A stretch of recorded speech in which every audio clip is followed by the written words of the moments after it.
kami bisa menyampaikan, mendeklarasikan bahwa pasangan calon nomor 3, Mas Pram Bangdul, telah memenangkan konsultasi Pilgub DKI Jakarta dalam satu putaran dengan perolehan 50,07%.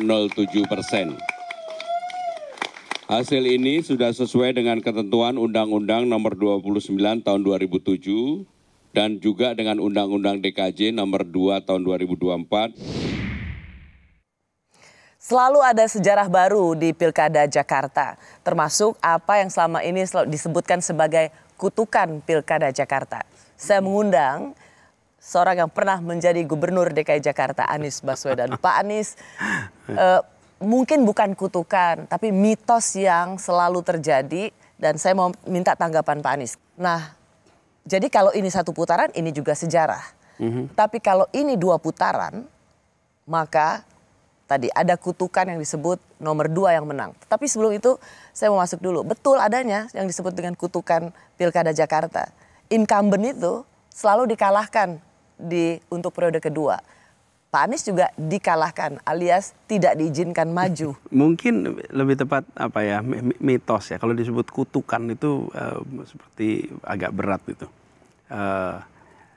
Dan dalam peristiwa yang saya alami, 3 partai sudah mengusung, sudah mendeklarasikan, di ujung kemudian bubar jalan. Semuanya harus mundur dari pencalonan. Jadi itu fakta politik. Nah, tentang 1 periode atau 2 periode bagi seorang incumbent, saya lihat peristiwa penghentian kemarin mungkin justru karena ada ruang untuk 2 periode. Kalau tidak ada ruang untuk 2 periode, let it be, dibiarin aja. Anies maju. Maksudnya jadi kalau Pak Anies maju itu bisa mematahkan mitos bahwa incumbent bisa menang untuk 2 periode. Saya justru karena tidak yakin, barangkali ada pihak yang nggak yakin nih kalau nanti pilkada berjalan, karena lebih baik nggak usah ikut. Jadi sebenarnya bubar jalannya partai-partai pada waktu itu seperti menjawab mitos itu. Bila saja itu dibiarkan, kita tidak tahu ya apa yang akan terjadi. Ya. Tapi ada potensi. Kita kan nggak bisa memprediksi counterfaktual nih. Tapi itu ada potensi. Ya. Nah, jadi potensi mematahkan mitos. Potensi mematahkan mitos. Jadi untuk memperpanjang mitos itu gagalkan sejak awal. Karena begini, ada perubahan yang sangat signifikan. Kalau kita lihat RK dan Pak Sus itu selalu yakin di awalnya 1 putaran. Lalu Anies Rano selalu mengatakan yang penting 2 putaran. Pram Rano itu yang penting 2 putaran karena memulai dari elektabilitas yang sangat kecil gitu. Tapi ternyata bisa crossing dan hasilnya mengejutkan. Dan sekarang berubah. Pak Ridwan Kamil dan Pak Sus yang mengatakan 2 putaran, Mas Pram dan Bang Rano yang mengatakan 1 putaran. Mengapa begitu takut dengan 2 putaran? Apakah mitos? Sebetulnya enggak juga suara ya. Unggul yang kedua ini bisa menang. Begini, kita ingat di 2012. 2012 waktu itu yang nomor 1 adalah Pak Jokowi. 43%.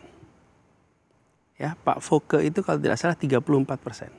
Di putaran kedua Pak Jokowi menjadi 52%. Jadi tidak kemudian menjadi yang nomor 2 menang loh. Karena Pak Jokowi di 2000, itu mungkin terjadi pada waktu 2012. Ya, Pak Anies, Pak AHY dan di 5 tahun berikutnya terbalik. 5 tahun berikutnya yang nomor 2 waktu itu saya 40%, Pak Basuki 43%, kemudian Pak Agus itu 17%. Dan di putaran kedua menjadi 57-43. Jadi dukungan itu nggak bergerak di Pak Basuki. Jadi menurut saya belum ketemu pola, Ros. Di 2012 itu yang nomor 2 tetap nomor 2. Semua yang berada di nomor 3, 4, 5 itu pindahnya ke nomor 1 semua tuh. Okay? Di periode pilkada langsung yang kedua, 2017, pada waktu itu, yang ketiga deh, periode ketiga ya. Pilkada ketiga, yang nomor 2 yang dapat limpahan dari nomor 3. Nah, yang sekarang seperti Rosi bilang tadi unik. Di awal yang satu kepengen 1 putaran, yang satu pengen 2 putaran. Yang sekarang berubah lagi. Sekarang kita melihat ini kelihatannya 1 putaran selesai. Sekali lagi saya katakan dari keyakinan apa Pak Anies? Tidakkah masih terlalu dini untuk mengklaim ini 1 putaran? Atau memang ada kekhawatiran kalau masuk ke 2 putaran berat untuk menang? 14.000 TPS dalam waktu 24 jam sudah ditabulasi. Karena ini di Jakarta yang akses informasinya itu begitu cepat.